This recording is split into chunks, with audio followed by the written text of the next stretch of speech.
신약 성경 329쪽쯤 되겠습니다. 데살로니가전서 2장 9절에서 13절까지 말씀을 제가 봉독하겠습니다. 형제들아, 우리의 수고와 애쓴 것을 너희가 기억하리니 너희 아무에게도 폐를 끼치지 아니하려고 밤낮으로 일하면서 너희에게 하나님의 복음을 전하였노라. 우리가 너희 믿는 자들을 향하여 어떻게 거룩하고 옳고 흠없이 행하였는지에 대하여 너희가 증인이요 하나님도 그러하시도다. 너희도 아는 바와 같이 우리가 너희 각 사람에게 아버지가 자기 자녀에게 하듯 권면하고 위로하고 경계하노니 이는 너희를 부르사 자기 나라와 영광에 이르게 하시는 하나님께 합당히 행하게 하려 함이라. 이러므로 우리가 하나님께 끊임없이 감사함은 너희가 우리에게 들은 바 하나님의 말씀을 받을 때에 사람의 말로 받지 아니하고 하나님의 말씀으로 받음이니 진실로 그러하도다. 이 말씀이 또한 너희 믿는 자 가운데서 역사하느니라. 아멘. 이 말씀으로 하나님께 합당하게라는 제목으로 하나님의 뜻을 살펴보고자 합니다. 사람들은 자기 삶이 다른 사람들에게 좋게 평가받기를 원합니다. 다른 사람들이 자기를 보고 야, 저 사람은 참 잘 살고 있구나, 저 사람은 참 잘 살았구나 라고 하는 그런 말들을 해주기를 바라는 거죠. 만일 자기가 다른 사람들로부터 좋은 평가를 받지 못한다라고 여겨지면 마음에 부담이 생깁니다. 그런 부담이 지나치게 되면 열등감이 되어서 마음의 용기를 잃어버리는 그런 경우들도 있습니다. 그런데 사람들의 평가는 어느 정도 우리로 하여금 우리 삶을 돌아보고 점검하도록 하는데 도움이 되긴 하지만 그 평가가 항상 옳거나 정당한 것은 아닐 수가 있습니다. 내가 어떤 생각을 하고 있는지, 또 내가 어떤 의도를 가지고 그런 말을 했고 그런 행동을 했는지, 내가 한 행동이 나중에 어떤 결과를 가져올지에 대해서 사실 사람들은 다 알지 못합니다. 사람들이 나에 대해서, 다른 사람에 대해서 내리는 평가는 겉으로 보이는 드러난 것만 가지고 평가를 내리는 것이죠. 그래서 또 그 알고 있는 잘못된 그런 지식들 때문에 평가 자체가 잘못될 수 있다는 겁니다. 그래서 사람들이 어떻게 말하는가에 관해서 주의를 기울이는 것도 좋지만, 그러나 그런 평가에 너무 매이지 않도록 항상 조심을 해야만 합니다. 바울은 이렇게 이야기합니다. 사람들의 평가를 아예 무시를 해라. 이 말은 무슨 말이냐면, 사람들의 평가라는 것은 그것이 잘못된 평가일 경우에는 자기를 돌아보는 데 있어서 부족할 뿐만 아니라 자기를 잘못 이해하게 만드는 그런 것이기 때문에 하나님의 평가에만 주의를 기울이라, 이런 뜻이지요. 지금 사람들이 이상철 목사 정말 잘해, 이상철 목사 정말 신실해, 이렇게 평가한다고 해서 그게 진짜 나에 대한 평가가 아닐 수 있다는 것이죠. 하나님께서 내리시는 평가만이 진짜 평가입니다. 만일 지금 사람들로부터 제가 아무리 칭찬을 듣고 잘한다라고 인정을 받는다 할지라도 하나님께서 제 중심을 아시고 하나님께서 너 사역을 잘못하고 있는 거야 라고 말씀하신다면 그건 사람들의 평가가 제게 아무런 도움이 되지 못하는 것이지요.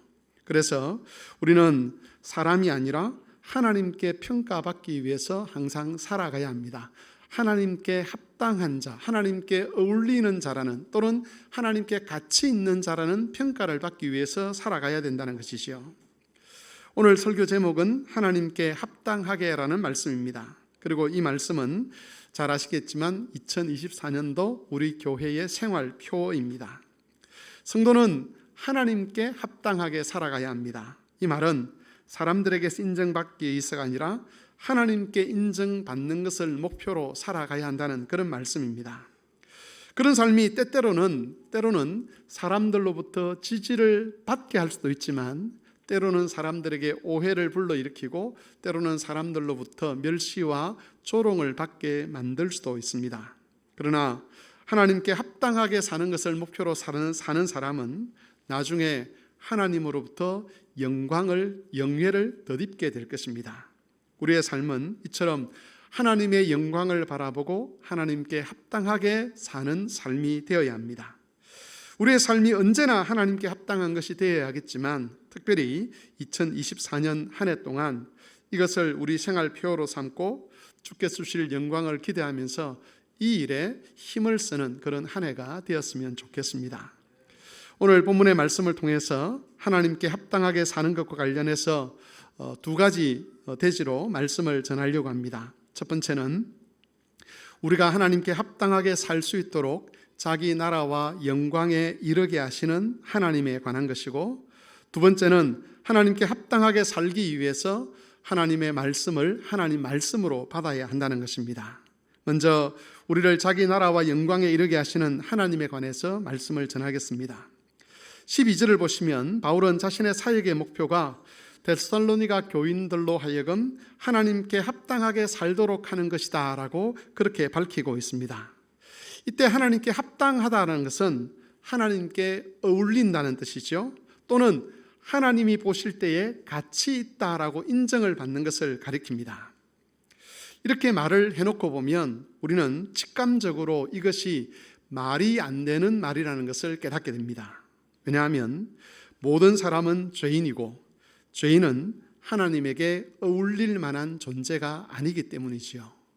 우리가 아무리 열심히 산다 할지라도 우리가 만들어내는 그 삶의 열매가 하나님께 어울릴 만한 것, 하나님의 그 존재와 하나님의 거룩하심과 하나님의 그 성품에 어울릴 만한 것이 될 수 없다는 겁니다.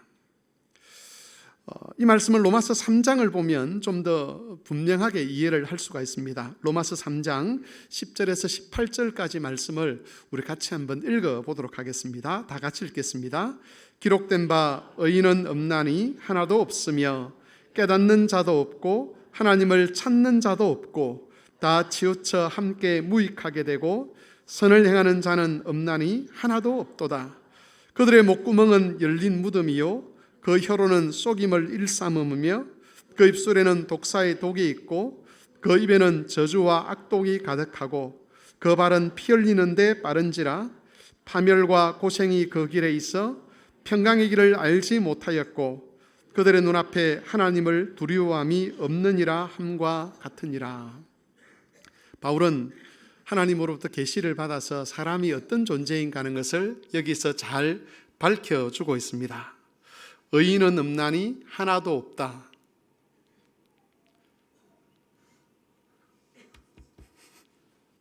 그리고 깨닫는 자도 없고 하나님을 찾는 자도 없다라고 그렇게 밝히고 있습니다. 사람의 목구멍은 열린 무덤 같다고 이야기합니다. 혀로는 속임을 일삼고 입술에는 독사의 독이 있어서, 독과 같은 것이 있어서 우리가 말을 할 때마다 다른 사람들의 마음에 칼자국을 낸다, 상처를 낸다라고 그렇게 이야기를 하고 있습니다. 우리 발은 피 흘리는 데 빠르고 그래서 우리의 삶에는 파멸과 고생이 있습니다. 오늘 장로님 기도하신 대로 지구상 곳곳에서 일어나는 이런 분쟁과 갈등과 싸움과 전쟁들, 이런 것들을 통해서 우리가 깨닫는 인간상이라고 하는 것은 도무지 하나님의 평화, 하나님의 샬롬, 하나님의 자비, 하나님의 의로움, 하나님의 긍휼, 이런 것과는 어울릴 만한 것이 아니라는 것이지요. 여러분, 하나님과 사람 사이에 이런 어울릴 수 없는 것들을 잘 나타내는 관용 어구들이 우리 인간 사회에서 말들 속에 많이 있죠. 물과 기름이라는 말. 물과 기름은 절대 섞일 수가 없습니다. 어울리지 않습니다. 동쪽, 서쪽도 같이 할 수가 없는 거죠. 동쪽으로 멀어지면 멀어질수록 서쪽으로는 서쪽과는 더 함께 할 수 없는, 이런 서로 어울릴 만하지 못한, 절대로 어울릴 수 없는 것이 바로 하나님이라는 분과 인간이라는 존재라는 겁니다. 바울은 이 사실을 누구보다도 잘 알고 있었습니다. 그럼에도 바울은 아주 자신 있게 자기 사역이 무엇인가를 이야기하면서 나는 너희들을 하나님께 합당하게 살도록 하기 위해서 부름받은 사도다라고 지금 그렇게 말을 하고 있다는 것이죠. 나는 지금부터 일을 할 것인데, 아니 일을 해왔는데 너희가 하나님께 어울릴 만한 사람, 너희가 하나님께 가치 있는 사람, 너희의 삶이 하나님 보시기에 합당한 삶으로 인정받는 그 삶을 위해서 사역하고 있는 사람이다라고 그렇게 선언하고 있다는 겁니다. 바울이 이렇게 데살로니가 교인들을 향해서 자신 있게 자기 사역에 대해서 이야기를 했다는 것은 그 사역이 열매를 맺을 수 있다는 그런 뜻 아니겠습니까? 바울이 이렇게 선언할 수 있던 이유는 데살로니가 교인들을 향한 하나님의 부르심 때문이었습니다. 바울은 하나님께서 이 데살로니가 교인들을 부르셔서 하나님의 나라와 영광에 이르게 하셨다라고 선언을 하고 있습니다.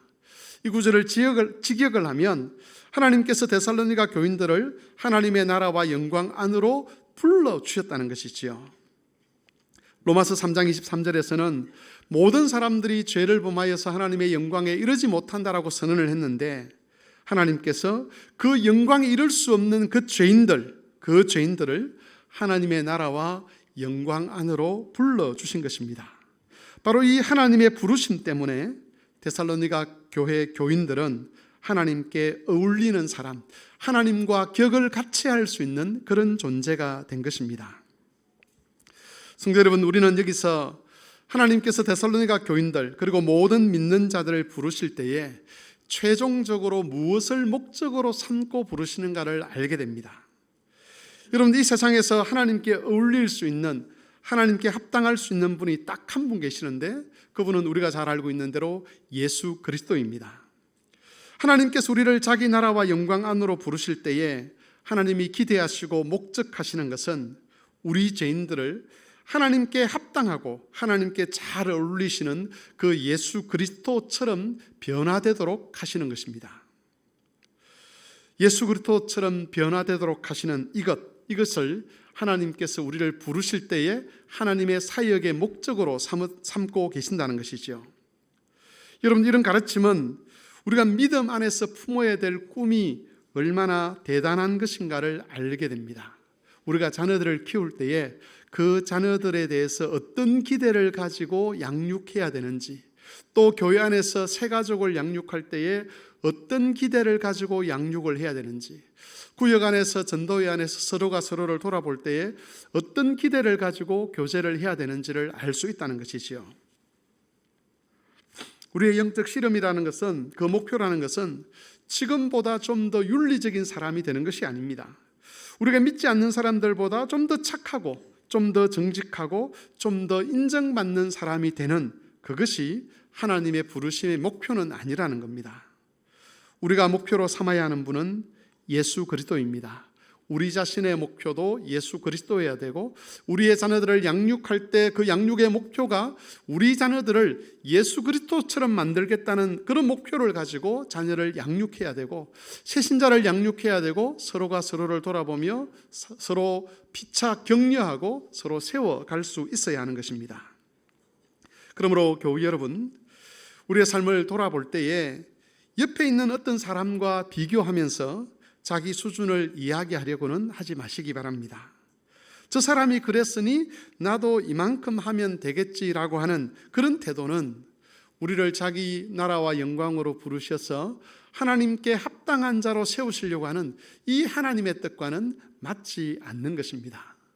세상에서는 서로 비교해서 좀 더 나은 사람을 보고 잘났다, 잘한다 그렇게 칭찬할 수 있을지 모르겠지만, 우리는 그런 식으로 칭찬을 얻고 그런 식으로 인정받으며 살아야 될 사람은 아니라는 겁니다.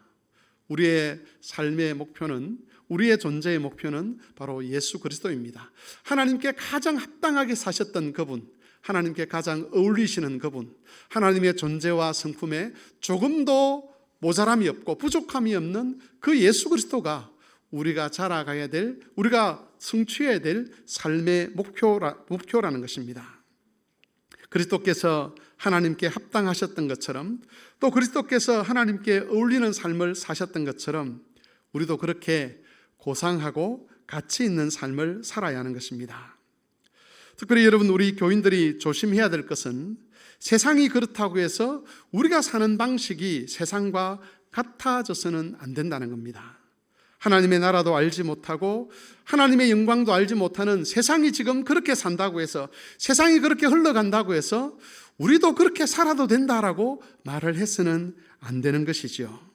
우리도 세상이 흘러가기 때문에 어쩔 수 없이 따라가야 된다, 그렇게 말해서는 안 된다는 겁니다. 그런 태도는 우리를 자기 나라와 영광으로 부르셔서 하나님께 합당하게 살도록 하신 그 하나님의 은혜와 뜻을 거스르는 일이고, 하나님께서 그렇게 수고하시며 자기 아들까지 아끼지 아니하시고 우리에게 베푸신 하나님의 모든 일하심을 빈수레로 만드는 일이 될 것입니다. 우리가 하나님의 나라와 영광에 들어와 있다는 것은 예수 그리스도와 같은 위치에 있다는 것을 의미합니다.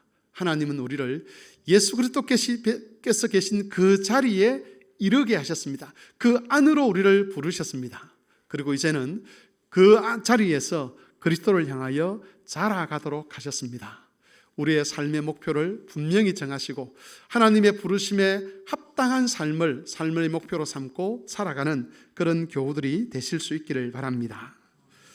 두 번째로, 그러면 어떻게 하면 우리가 하나님 앞에서 합당하게 사는 그리스도인이 될 수 있는가를 살펴보도록 하겠습니다. 바울은 11절에서 이 비밀을 우리에게 알려주고 있습니다. 11절 말씀을 한번 보십시오. 너희 아는 바와 같이 우리가 너희 각 사람에게 아버지가 자녀에게 하듯 권면하고 위로하고 경계하노니라고 말씀하고 있습니다. 바울은 자신이 마치 아버지가 자녀에게 하듯이 권면하고 위로하고 경계했다라고 증언합니다. 여러분, 권면이라고 하는 것은 바른 것이 무엇인지를 가르치고 지도하는 겁니다. 이건 틀린 거고 이건 맞는 거야, 이 길을 가면 사망이고 이 길을 가면 영생이야 라고 해서 구체적으로 삶을 지도하는 것, 그걸 가르쳐서 여기서는 권면이라고 표현을 했습니다. 위로라는 것은 권면을 따라 살아가는 중에서 고난이나 환난 때문에 지치고 낙심한 성도들에게 믿음의 용기를 불어넣어주는 것을 의미합니다. 경계라는 것은 권면을 받았음에도 불구하고 그 권면을 따르지 않는 사람들에게 따르지 않고 불신의 길을 가려는 사람들을 책망하는 것을 의미합니다. 우리에게는 이 세 가지가 다 필요합니다. 우리가 하나님께 합당한 삶을 살기 위해서는 이 세 가지가 모두 우리에게 있어야 한다는 것이죠.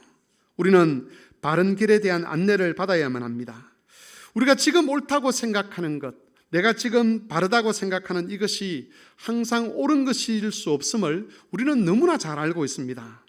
돌아보면 우리가 옳다고 여겼던 많은 것들이 그릇된 것으로 판명나는 경우가 얼마나 많습니까? 그러므로 하나님께 합당하게 살기 위해서는 옳은 것이 무엇인지를 항상 배워야 합니다. 항상 배워서 하나님의 뜻을 확인하고 그 하나님의 뜻 안에서 지금 나의 선택과 나의 생각과 나의 판단과 나의 말이 옳은지 그른지를 지도를 받아야 하는 것이지요. 또 우리에게는 위로도 필요합니다.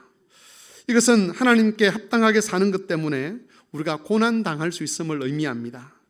일반적으로 사람들은 내가 하나님 말씀에 합당하게 살아가면 세상적으로 형통한 길이 열릴 것이라고 그렇게 기대를 합니다.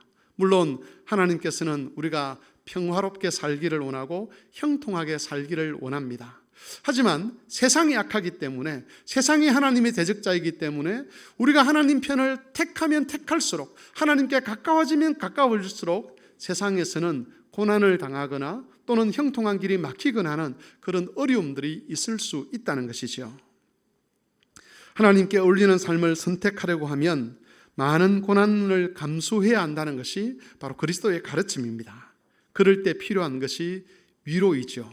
하나님으로부터 위로를 받지 아니하면, 하나님으로부터 도움을 받지 아니하면 그 고난과 환난을 디디고 일어서서 계속해서 하나님께 합당한 삶을 살아갈 수가 없는 겁니다. 여러분, 우리에게는 경계도 필요합니다. 하나님께서 자기 나라와 영광으로 우리를 초대하셨지만 우리에게는 여전히 옛사람의 흔적이 남아 있습니다. 그래서 하나님의 뜻인 줄 알면서도 하나님께 합당하지 않는 것을 선택하는 경우들이 종종 있습니다. 이것이 우리의 악함이죠. 은혜를 알면서도 고의로 은혜를 헛되게 하는 것이 있다는 겁니다. 우리가 짓는 죄악들의 많은 경우는 알지 못해서 짓는 죄악들이 있습니다. 부지 중에 짓는 죄악들이죠. 그런데 또 다른 많은 죄악들은 사실 알면서도 짓습니다. 고의로 하나님의 뜻을 거스리는 그런 악을 행한다는 것이죠. 그럴 때 필요한 것이 책망입니다. 꾸지람이죠. 책망은 꾸짖는 것인데 오늘날 교회에서 가장 약화된 부분이 바로 이 책망이 아닌가 여겨집니다.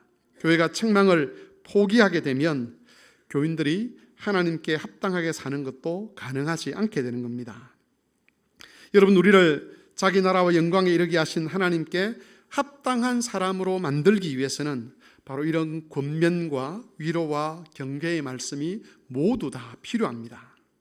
따라서 우리 각자가 하나님께 합당하게 살고자 하는 소원이 있다면 권면과 위로와 경계의 말씀 앞에 우리 자신을 자주 노출을 시켜야만 합니다. 자기 영혼을 그 말씀들 앞에 세워서 각각의 상황에서 꼭 들어맞는 그런 말씀을 듣게 해야 된다는 것이죠. 이건 사실 우리가 판단할 것이 아니라 하나님이 판단하셔야 되는 겁니다. 지금 내가 위로를 받아야 될 때인지, 지금 내가 책망을 받아야 될 때인지는 우리가 판단하는 것이 아니라 하나님께 판단을 맡겨야 되는 것이고, 하나님께 판단을 맡기고 하나님께서 우리에게 적절한 말씀을 주시기를 원한다면 내가 듣고 싶은 말을 듣는 그 자리에 가는 것이 아니라 모든 하나님 말씀이 가르쳐지는 자리에 서서 하나님 말씀으로 자기 영혼을 조망해야 된다는 것이요. 말씀 앞에 자기 영혼을 노출시켜야 한다는 것입니다. 여러분, 이런 점에 있어서 데살로니가 교인들의 태도는 바울로 하여금 하나님께 감사할 수 있도록 했습니다. 2장 13절을 보십시오.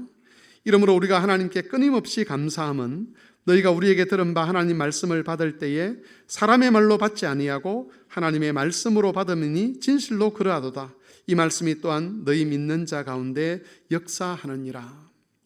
데살로니가 교인들은 바울의 가르침을 들을 때에 그것을 사람의 말로 받지 아니하고 하나님의 말씀으로 받았습니다. 사람의 말로 받지 아니하고 하나님의 말씀으로 받은 바로 그 말씀, 그 가르침이 데살로니가 교인들에게 때로는 권면이 되고 때로는 위로가 되고 때로는 책망의 말씀이 되어서 그들로 하여금 하나님께 합당한 자로 설 수 있게 했다는 것이죠. 그래서 1장 6절을 보시면 바울이 데살로니가 교인들을 향해서 평가할 때 너희가 우리와 주를 본받은 자가 되었다, 그렇게 평가를 하고 있습니다. 사도들과 주님을 본받은 자, 말씀이 합당하게 역사하게 되니까 그들이 주를 본받는, 예수 그리스도를 본받는 자가 되었다는 것이죠. 따라서 만일 우리도 하나님께 합당히 행하고 하나님께 어울릴 만한 그런 생활을 하고자 한다면 권면과 위로와 경계의 말씀을 들을 수 있도록 말씀을 받을 때에 사람의 말로 받지 아니하고 하나님의 말씀으로 받을 수 있어야 합니다. 문제는 이런 태도를 견지하는 것이 쉬운 일은 아니라는 겁니다. 사람은 본성상 듣고 싶은 것만 들으려고 합니다. 예를 하나 들어보겠습니다. 여러분 댁에서 아마 신문을 구독하는 분들이 계실 것인데 사람들이 어떤 신문을 구독할 것인가 선택을 할 때의 기준은 얼마나 내 성향과 맞느냐를 가지고 선택을 한다고 합니다. 자신의 정치적인 신념과 같은 입장을 가진 그런 신문을 선택해서 구독하는 것이지요. 그래서 보수적인 분들은 제가 이런 구체적인 언급을 해도 될지는 모르겠지만 조선일보, 중앙일보, 동아일보 이런 신문들을 구독을 하시고요.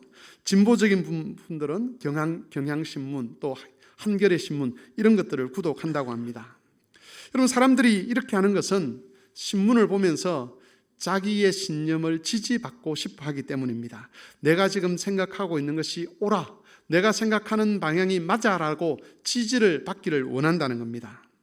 내가 어떤 일에 대해서 생각을 하고 있고 가치관을 가지고 있는데 내 생각과 내 판단과 다른 이야기를 하면 마음이 불편해지고 심지어 화가 나기도 합니다. 그래서 정치적으로 반대편 진영에 있는 그런 신문을 읽는 대신에 내 생각과 판단이 지지받고 인정받을 수 있는 그런 신문을 선택하는 것이지요. 그리고 혹 어떤 길거리에서나 뉴스에서나 내 생각과 다른 그런 기사들을 보거나 읽거나 하면 마음이 불편해지고 화가 나고 그런 기사를 쓴 사람에 대해서 분노를 하는 그런 일들이 일어나는 겁니다.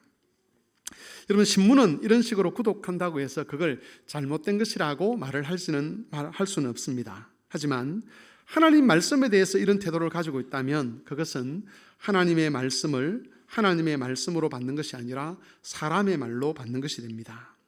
누가 하나님 말씀을 그런 식으로 받느냐라고 반문하실지 모르겠지만 실제로는 하나님 말씀을 사람의 말로 받는 일들이 정말 많이 일어납니다.